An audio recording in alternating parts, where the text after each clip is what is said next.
Là, nous sommes sur le dessin de notre réception de vendange qui est illustré par Enix, personnage créé par Nicolas Le Saint, directeur de la propriété. Nous avons l'arrivage des raisins qui arrivent sur une table vibrante accélérante.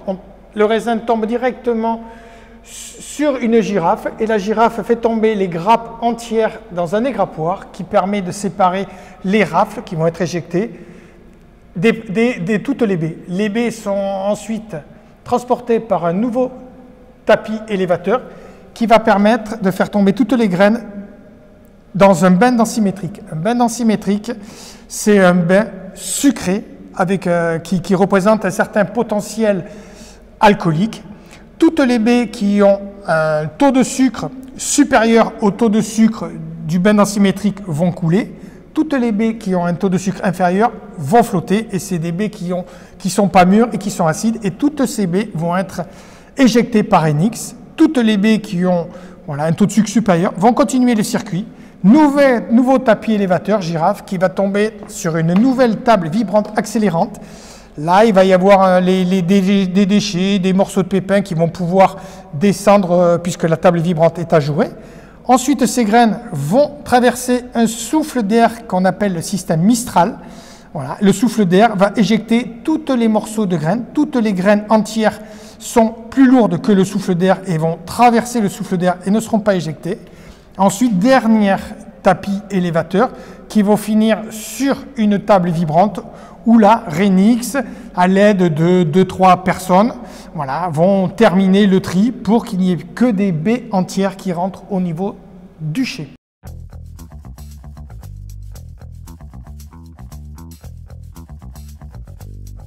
Nous réalisons au niveau de la vigne au mois de juillet des vendanges vertes pour limiter le rendement. Et une fois que la vendange est faite au mois de septembre, toutes les graines qu'on rentre dans le chai sont des graines rouges, mais chaque graine n'a pas forcément le même potentiel au niveau du sucre et la même qualité gustative. Et ce bain densimétrique, c'est vraiment un bain qui va pouvoir jouer sur la qualité intérieure du raisin et pas forcément la qualité extérieure de la couleur du raisin. C'est vraiment la qualité de sucre et de maturité du raisin qui est vraiment révélée au niveau de ce bain densimétrique. Et toutes les baies, comme je vous disais, qui sont à la surface, sont des baies qui ne sont pas mûres, des baies qui sont acides, tout en étant rouges. Et c'est un système qui permet de les évacuer, alors que nous, à l'œil nu, on n'aurait aucune possibilité de les évacuer. Et toutes ces graines-là, bien sûr, sont sorties et ne rentreront jamais dans le chai.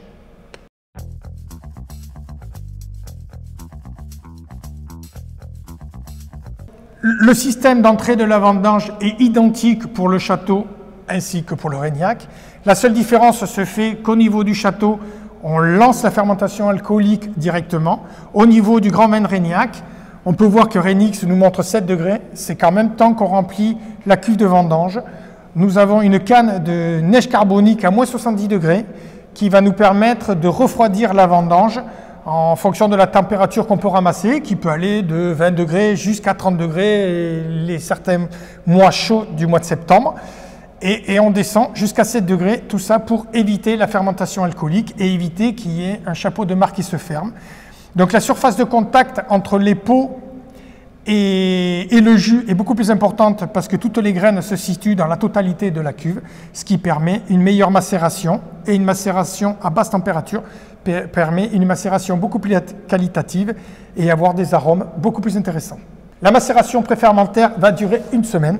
Et au bout d'une semaine, on va arrêter cette macération préfermentaire. On va commencer à chauffer les cuves pour pouvoir lancer la fermentation alcoolique. La fermentation alcoolique va se lancer et on peut le voir sur ce schéma-là, aux alentours de 27 à 30 degrés, qui sera régulé par des séparateurs extérieurs de cuve où on fait passer de l'eau froide. Et cette fermentation alcoolique va transformer le sucre en alcool via des levures et ensuite va aussi créer une certaine chaleur qui a été contrôlée, comme je vous expliquais, et aussi va créer de gaz carbonique. Et le gaz carbonique va nous permettre de faire monter en haut de la cuve toutes les parties solides. On a le système de marc et on a une partie de mou qui se transforme au fur et à mesure des jours en vin. Et au bout d'une semaine, bien une semaine et demie, la totalité du sucre sera transformée en alcool. Et là, on pourra parler de vin et puis de mou.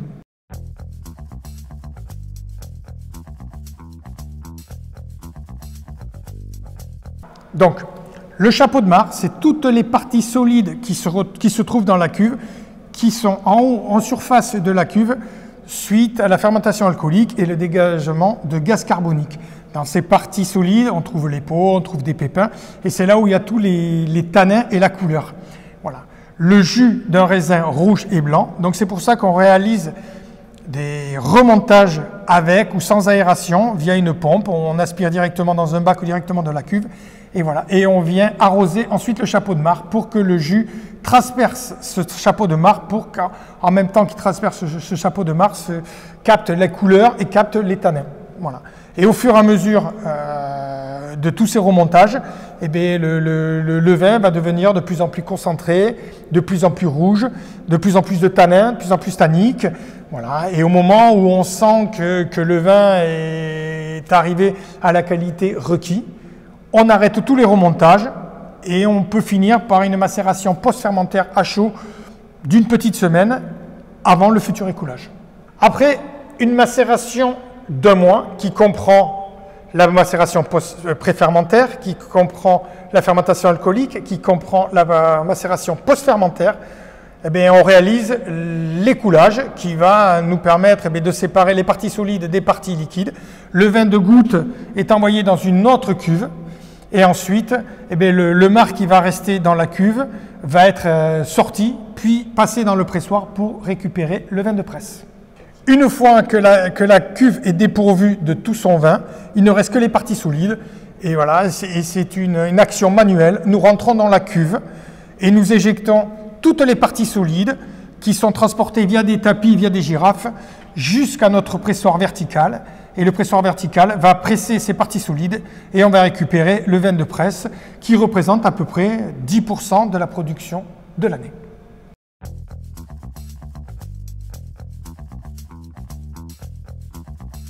Là, nous allons parler de Balthus. Donc, Balthus, c'est 100% merlot. Et le Balthus va se faire en 2 étapes. La première étape avec la meilleure parcelle de merlot sur grave. Et la deuxième étape, ça sera la meilleure parcelle de merlot sur argile. Voilà. Donc, au niveau du tri, on ne revient pas sur ce qu'on a vu tout à l'heure. C'est exactement le même tri. On envoie directement le raisin dans une cuve faite exclusivement pour Balthus. Voilà. Le raisin va rester 1 semaine dans cette cuve et en même temps qu'on les remplit, on va mettre la neige carbonique pour arriver à 7 degrés. Pendant la semaine, c'est une semaine de macération pré-fermentaire. Voilà, exactement comme pour Reignac, juste pour favoriser l'extraction douce, pour avoir une extraction de meilleure qualité, des arômes, un joli fruit, une jolie couleur, voilà, pour avoir une extraction assez douce. Au bout d'1 semaine, la température de la cuve va augmenter et la fermentation alcoolique va s'enclencher, ce qui va créer au niveau de la cuve, comme on a vu tout à l'heure sur Reignac, le chapeau de marc en haut et le mou en bas. Voilà. Une fois que ça s'est créé, on va sortir la totalité du mou de la cuve dans une cuve tampon et cette cuve tampon va représenter 35 barriques de mou. Là, nous allons utiliser des barriques brevetées par M. Vatelot. Voilà, c'est des barriques avec une trappe au niveau du fond supérieur.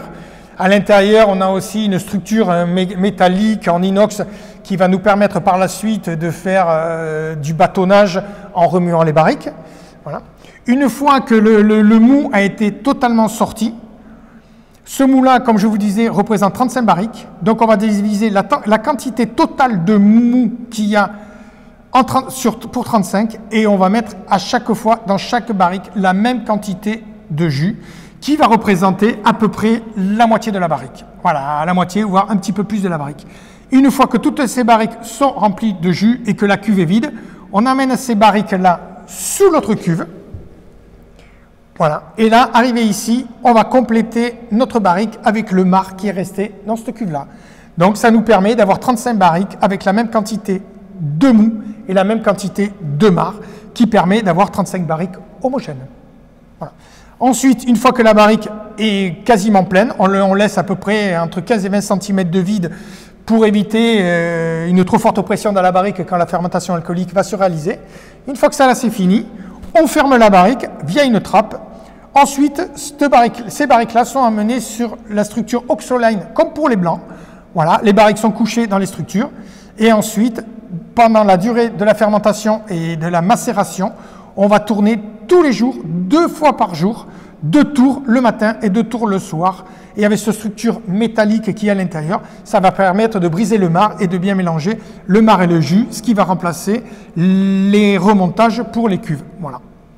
Ici, nous nous trouvons dans le chai à Balthus. Voilà, le chai qui nous permet de faire les vinifications de Balthus une fois que les barriques ont été remplies. Donc les barriques ont été posées sur la structure oxoline. Voilà, pour réaliser la fermentation alcoolique et réaliser la macération post-fermentaire à chaud. Nous sommes pourvus d'un sol à chauffage électrique, donc ça nous permet de chauffer cette salle et donc on peut arriver à des températures, à pouvoir monter des températures entre 24 et 25 degrés pour la fermentation alcoolique et ensuite monter à 27-28 pour les macérations post-fermentaires. Donc voilà, comme je vous ai expliqué, on est sur la structure oxoline. Dès l'instant qu'on a les barriques qui ont été posées, tous les matins, tous les soirs, nous tournons la barrique, voilà, avec le brise-marque à l'intérieur de la barrique pour nous permettre de mélanger les parties solides aux parties liquides et pouvoir réaliser la macération ainsi que l'extraction. Donc la fermentation alcoolique va durer bien 15 jours, hein, c'est un petit peu plus long en barrique parce que les températures sont un petit peu plus basses. Voilà, au bout de 15 jours, on arrive à plus de sucre, donc on augmente un petit peu la température du sol et la température de la pièce pour réaliser la macération post-fermentaire qui va durer encore une grosse semaine. Et ensuite, eh bien, on enlève le vin des barriques et toutes les parties solides, le marc à l'intérieur des barriques, eh bien, va être mis dans un pressoir pour aussi réaliser le pressurage et récupérer le vin de presse de Balthus.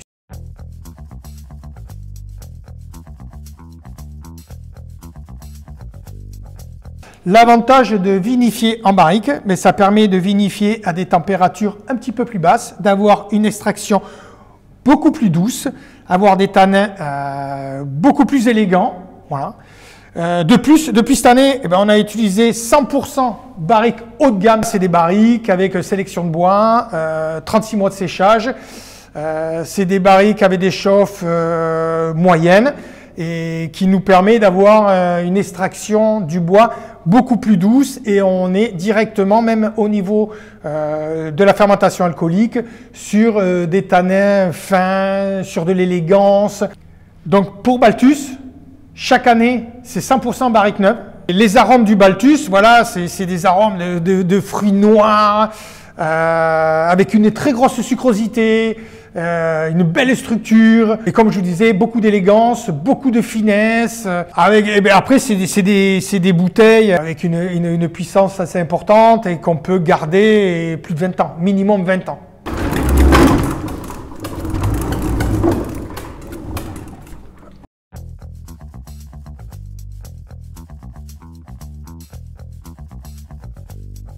Donc ici, nous sommes sur notre chai de vieillissement, d'élevage. Là, dans ce chai-là, on a 750 barriques. Dans le chai qu'on a eu juste avant, où il y a eu Balthus, après, il y a toutes nos barriques neuves, donc il y en a 250. Chaque année, on achète 250 barriques. Donc tous les 4 ans, on a la rotation totale des barriques au niveau du chai. Donc pour le blanc, on utilise, hormis les œufs et les amphores, on utilise 100% barriques neuves chaque année. Au niveau du Balthus, on est 100% barriques neuves. Et au niveau du Régnac, on est à peu près entre 40-45% de barriques neuves. Et le reste, c'est des barriques d'un vin de l'année d'avant. Pour le château de Régnac, il n'y a aucune barrique neuve. C'est les barriques qui ont servi pour faire Régnac les années précédentes. Alors, on n'utilise aucune barrique neuve au niveau de notre château de Régnac. Voilà, on veut garder le vin... C'est un vin un petit peu plus souple, voilà, qui reste sur le fruit. On n'a pas envie que la barrique prenne le dessus sur ce vin-là. Donc voilà, les barriques les plus anciennes de chez nous, voilà, vont nous amener juste un petit côté toasté qui va vraiment bien se marier avec la qualité du vin et avec les arômes de fruits rouges qu'on a dans ce vin-là. Au niveau de nos tonneliers, On utilise 8 tonneliers différents, voilà, qu'on reporte d'une année sur l'autre. Nous réalisons en plus chaque année un essai tonnelier, donc on prend le même lot et qu'on remplit dans 2 barriques de chaque tonnelier chaque année. Et chaque année, on fait une dégustation à l'aveugle, accompagnée de tous les tonneliers, une à mi-élevage qui se fait fin juin, et une à fin d'élevage qui se fait au mois de mars de l'année d'après, un peu avant les assemblages et la mise en bouteille, voilà, pour qu'on puisse avoir un aperçu sur la qualité de chacun des tonneliers.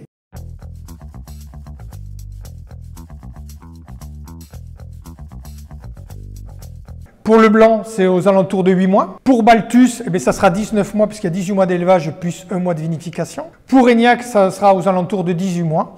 Et par contre, pour la Château, ça sera aux alentours de 12 mois, qui va du mois de janvier au mois de janvier.